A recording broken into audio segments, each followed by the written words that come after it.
Madem yedik işte hadi.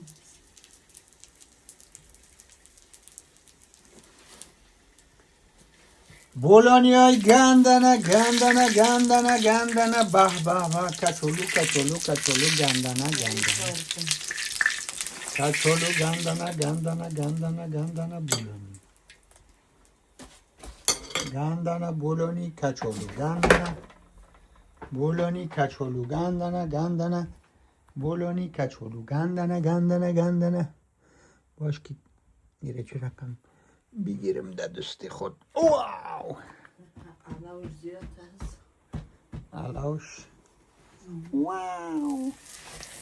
سوخت من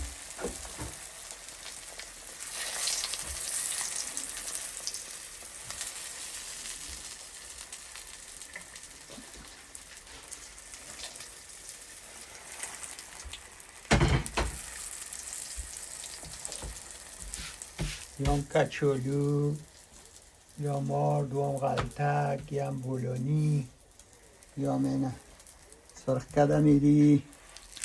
خوب بولونی دکای اینه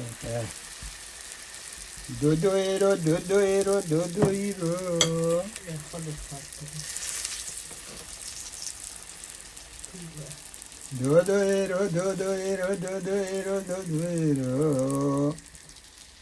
واو واو واو واو واو واو بولونی دیگه بولونی دکای تازه تازه کچولویی هم داریم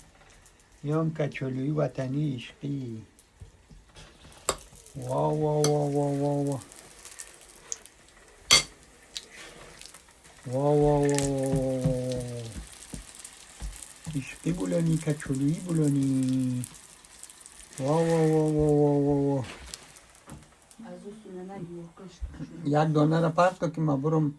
گندنا را فیلم پوری کنم دیگر را فیلم پوری کنم یار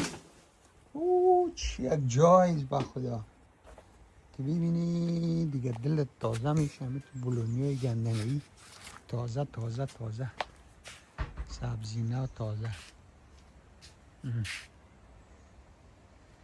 باغچه ها گل ها چمن ها این از این بولونی کاسی اینه